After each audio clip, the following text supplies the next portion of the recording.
Structure. তো structure জিনিসটা কি? স্ট্রাকচার মানে বুঝতে পারছেন কাঠামো, মানে একটা ফ্রেম। ঠিক আছে, আপনারা অনেক সময় খেয়াল করে দেখেন যে বিশেষ করে গ্রাম সাইডে বেশি হয়, আমরা পিঠা যদি বানাতে চাই, তো পিঠা বানানোর জন্য আমাদের এক একটা ফ্রেম থাকে, কোনোটা ফুলের, কোনোটা হলো স্টার, বা বিভিন্ন অ্যাঙ্গেলের বিভিন্ন রকম ফ্রেম থাকে।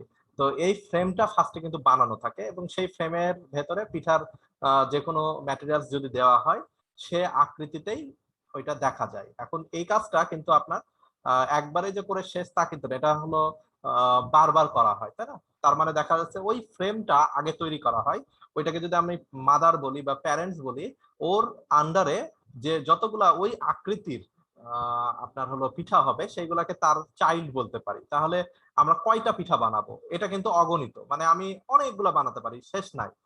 তো এই যে কাজটা করা হয়, তাহলে মানে যতগুলাই বানাই না কেন, সবগুলা কার আকৃতি হবে বা কার মতো দেখতে হবে, দেখতে হবে ওই আগের যে ফ্রেমটা আছে সেই ফ্রেমটার মতো। তাহলে এই যে কাজটা করা হচ্ছে, আবার খেয়াল করে দেখেন, আপনারা দেখেছেন কিনা, আপনারা কম্পিউটারে মাইক্রোসফট ওয়ার্ড বা পেজ অথবা পাওয়ার পয়েন্টের পেজ ওপেন করবেন, সেখানেও দেখবেন ফার্স্টে কি আছে, একটা ফরম্যাট আছে।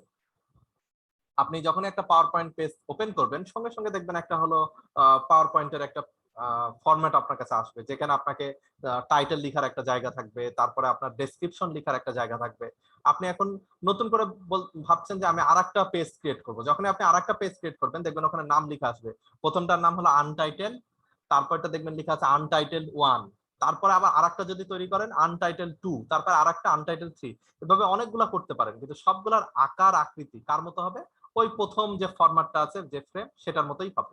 এখন আপনি এক একটা পাওয়ার পয়েন্টের যে পেজ, সে পেজে আপনি এক একটা মানে এক একটা সাবজেক্টের টপিকস ওখানে লিখতে পারেন, সেটা আলাদা। কিন্তু দেখতে কেমন হবে বা আকার আকৃতি কেমন হবে, সে ওই প্রথম যেটা আছে তার আদলেই বাকিগুলা হবে। তো এই যে কাজটা করা হচ্ছে, তাহলে নিশ্চয়ই এটা কি একটা স্ট্রাকচার। এই স্ট্রাকচারের আদলে আমরা অনেকগুলা সাব স্ট্রাকচার তৈরি করতে পারি। তো স্ট্রাকচার কি জিনিস? Structure is a user defined data type which hold or store হেটারোজিনিয়াস data item or elements in a single variable। আপনারা আরেকটা জিনিস জানেন, রেসিডেন্সিয়াল এরিয়া নাম শুনেছেন, অথবা উপশহর এরকম ভাবে অনেক জায়গা বলে। তো রেসিডেন্সিয়াল এরিয়া বা উপশহর এরকম জায়গাগুলো যখন যাবেন, তখন দেখবেন সেখানে কি থাকে, অনেকগুলা বিল্ডিং থাকে, এবং এই বিল্ডিং গুলা দেখা যাচ্ছে একটা নির্দিষ্ট বাউন্ডারির মধ্যে একটা ঘেরাও করে অনেকগুলা বিল্ডিং থাকে। তো আমরা এর আগে কিন্তু একটা বিল্ডিং এর কনসেপ্ট পেয়েছি, সেটা কোনটা? অ্যারে। অ্যারেটা কি ছিল? অ্যারেটা হলো একই জাতীয় ডাটা টাইপ। আর রেসিডেন্সিয়াল এরিয়াটাতে দেখা গেল অনেকগুলো বিল্ডিং, তার মানে একটা না, এরকম একাধিক বিল্ডিং থাকবে। তো হেটারোজিনিয়াসটা কি জিনিস সেটা আমি একটু বলি। যে আপনারা অ্যারে ব্যবহার করেছেন, সেটা কি ছিল? ইন্টিজার এ। তাহলে এটা কি? এটা হলো 10টা ডাটা থাকবে, সেই 10টা ডাটা টাইপটা কি হবে? ইন্টিজার। আচ্ছা, আমি যদি এখন ক্যারেক্টার ব্যবহার করি, ক্যারেক্টার ধরেন আপনি দিলাম CH, দিয়ে আমরা রাখলাম ধরেন 20, তাহলে এইটাও একটা অ্যারে। এই অ্যারেতে কি ধরনের ডাটা টাইপ থাকবে? ক্যারেক্টার। তো আমরা এখন যেটা চাচ্ছি সেটা হলো যে আমি যদি এরকম একটা ফ্রেমওয়ার্ক তৈরি করি, মানে এরকম একটা আহ, জায়গা তৈরি করি যেখানে আমরা ইন্টিজারকেও রাখতে পারবো,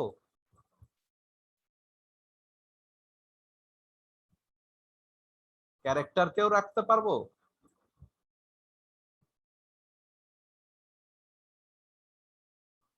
আবার হলো ফ্লোটকেও রাখতে পারবো।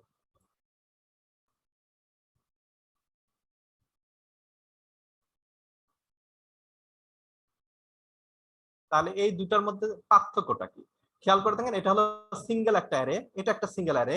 এরা কি করছে? একই জাতীয়, মানে একটাই রাখছে। এখানে কিন্তু আপনি চাইলে ক্যারেক্টার ইনপুট দিতে পারবেন না, এখানে চাইলে আপনি কিন্তু ইন্টিজার ইনপুট দিতে পারবেন না। তাহলে এটা সবগুলাই সিঙ্গেল সিঙ্গেল আছে। আর এইটা কি করছে? এটা হলো একটা ফ্রেমওয়ার্ক, মানে একসাথে ভিন্ন জাতীয় গুলাকে রাখছে, যেটাকে আমরা বলছি হলো রেসিডেন্সিয়াল এরিয়া। মানে একটা রেসিডেন্সিয়াল এরিয়ায় অনেকগুলা বিল্ডিং থাকতে পারে, শুধু যে রহিমের বিল্ডিং থাকবে তা না, রহিম, করিম, আরো এক্সট্রা যারা আছে তাদের সবারই এখানে বিল্ডিং গুলো থাকবে। তো সেটাই বলা হয়েছে structure is user defined data type which hold or store হেটারোজিনিয়াস। Homogeneous মানে একই জাতীয়, আর হেটারোজিনিয়াস মানে ভিন্ন জাতীয় ডাটা আইটেম আর এলিমেন্ট এখানে রাখা হবে। ঠিক আছে, তাহলে একটা নির্দিষ্ট ভ্যারিয়েবলের নামের আওতায় ভিন্ন জাতীয় ডাটা যদি রাখতে চাই, তখন সেটাকে আমরা বলছি হলো স্ট্রাকচার। তাহলে আমরা যে অ্যারেটা ব্যবহার করলাম, অ্যারেটারই একটা আপডেট ভার্সন হলো স্ট্রাকচার।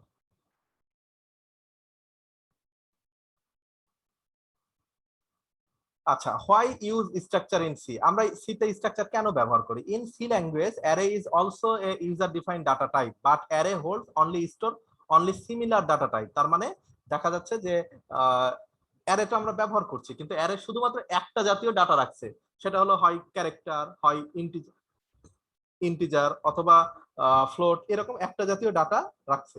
কিন্তু if we want to store different data type, মানে আমরা যদি ভিন্ন ভিন্ন ডাটা টাইপ এক জায়গাতে রাখতে চাই, we need to define separate variables for each type of data। মানে আলাদা আলাদা ডাটা রাখার জন্য আমাদের আলাদা আলাদা ভ্যারিয়েবল এখানে ডিক্লেয়ার করতে হচ্ছে, ডাটা টাইপ ব্যবহার করতে হচ্ছে। তো সেইগুলাকে একত্রে রাখার জন্য আমরা মূলত ব্যবহার করি হলো স্ট্রাকচার।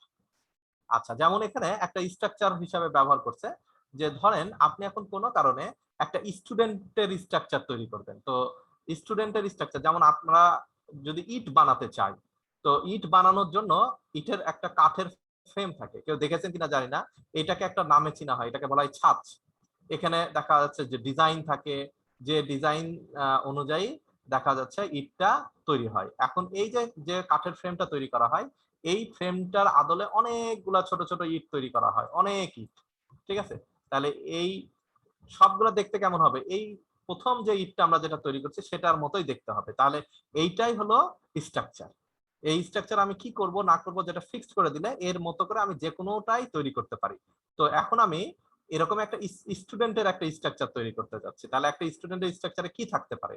স্টুডেন্টের নেম থাকতে পারে, আচ্ছা স্টুডেন্টের রোল থাকতে পারে, স্টুডেন্টের অ্যাড্রেস থাকতে পারে, স্টুডেন্টের ক্লাস থাকতে পারে। তাহলে খেয়াল করেন, নেমটা সচরাচর কি হয়? ক্যারেক্টার। আচ্ছা, তারপরে যদি বলি হলো রোলটা সচরাচর কি হয়? ইন্টিজার। তারপরে যদি আমরা বলি হলো ক্লাসটা সচরাচর কি হয়? দেখা যাচ্ছে যে ইন্টিজার। আচ্ছা, তারপরে অ্যাড্রেস, এটা কি হয়? ক্যারেক্টার। তাহলে এই যে ভিন্ন ভিন্ন জাতীয় সবগুলো আমরা এক জায়গাতে রাখছি। তো এখানে খেয়াল করে দেখেন, একটা স্ট্রাকচার রাখার জন্য কি অ্যারে আর স্ট্রাকচার এই দুটোর মধ্যে কিছু পার্থক্যের কথা বলা হয়েছে। সেই পার্থক্যটা আমরা একটু করি। সেটা হলো যে এটা খুব গুরুত্বপূর্ণ, অনেক সময় ভাইভাতে ধরে। তাহলে অ্যারে আর স্ট্রাকচার, অ্যারেটা কি করে? শুধুমাত্র একটা জাতীয়, মানে এক জাতীয়, যেটাকে আমরা বলি হলো হোমোজিনিয়াস ডাটা রাখে। আর স্ট্রাকচার কি করে? হেটারোজিনিয়াস, ভিন্ন জাতীয় ডাটা এক জায়গাতে রাখতে পারে। তারপরে array data access using index, মানে দেখা যাচ্ছে যে ইন্ডেক্সিং আকারে। আপনি খুব ভালো করে জানেন, আপনি যদি পাঁচতলা বাসা বানান, মানে অ্যারেটার কথা তো মনে আছে যে লিফটের মতো, আগে কি হবে? এখানে 0 তালা, তারপরে কত হবে? 1 তালা, তারপরে 2 তালা, তারপরে 3 তালা, তারপরে 4 তালা, তারপরে 5 তালা, এভাবে ধাপে ধাপে স্টেপ বাই যাচ্ছে। এটা হলো ডাটা অ্যাক্সেস অ্যারেতে।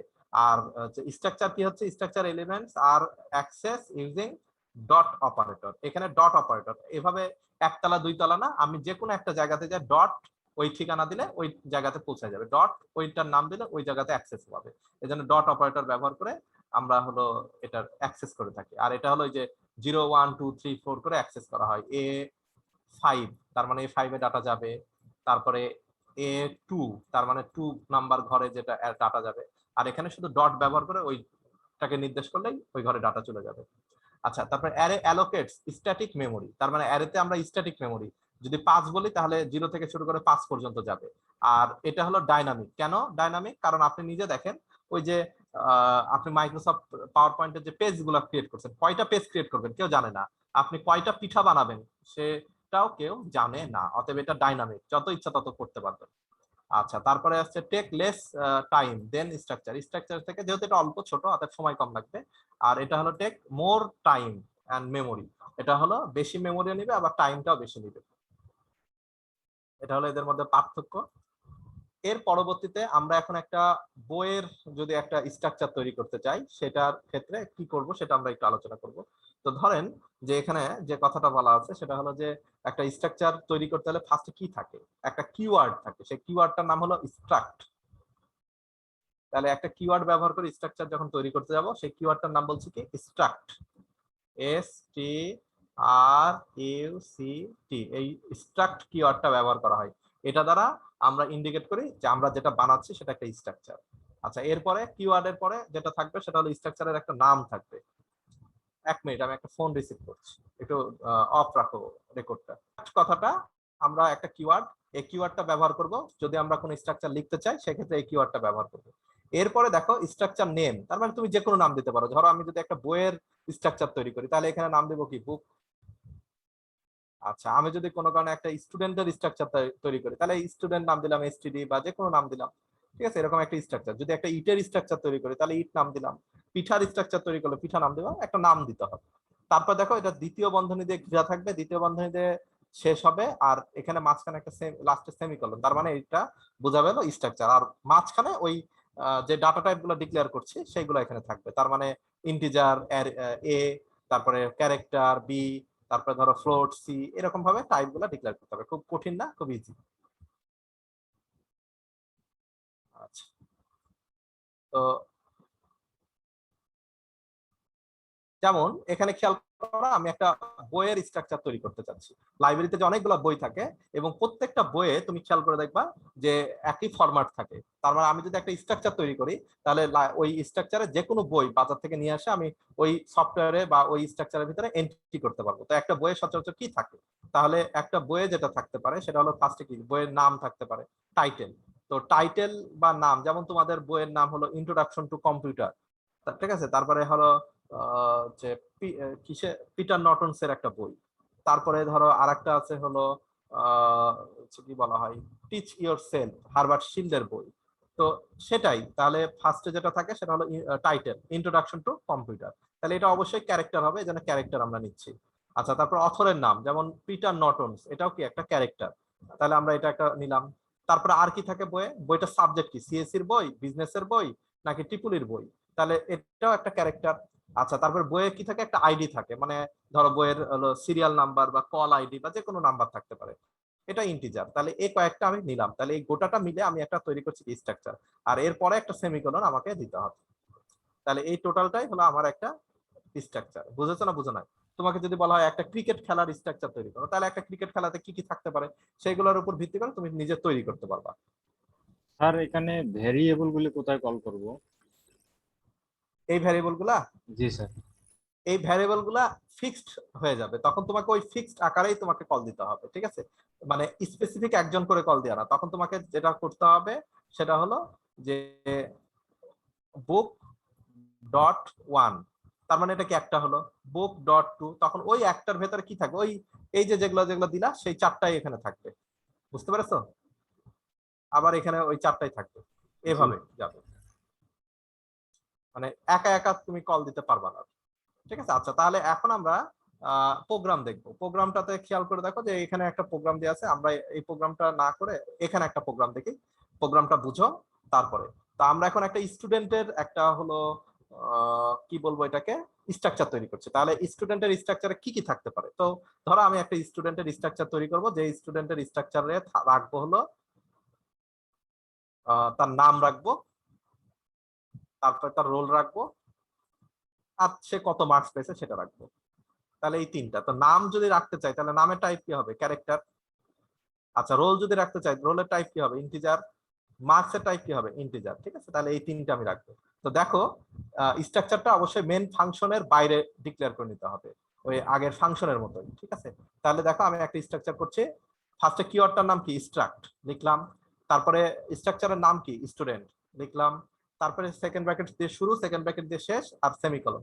এর ভেতর দেখো আমি একটা নাম রাখতে চাচ্ছি, তাহলে নাম, নেম নিলাম, 30টা ক্যারেক্টার, এটা অ্যারে, ক্যারেক্টার অ্যারে, নেম নিলাম। আচ্ছা, ইন্টিজার, যেহেতু দুটা ইন্টিজার অতএব আমরা একই সাথে লিখে দিলাম রোল কমা মার্কস। বুঝেছো কিনা? আর সবগুলোতে সেমিকোলন। তাহলে এটা আমরা একটা স্ট্রাকচার করে ফেললাম। আচ্ছা, এরপরে এখন এই স্ট্রাকচারে ডাটা এন্ট্রি করব কি করে, আর স্ট্রাকচারকে কলই করব কি করে। তাহলে ফার্স্টে আমরা দেখো এখানে স্ট্রাকচার স্ট্রাক্ট স্টুডেন্ট এ, তাহলে খেয়াল করে দেখো যে এই যে স্ট্রাকচারটা যেটা তৈরি করলাম এটা হলো কাঠামো। তার মানে আমি এখন একটা পিঠার ছাঁচ অথবা একটা ইট বানাবো, সেই ইট বানানোর একটা ছাঁচ তৈরি করে ফেলেছি।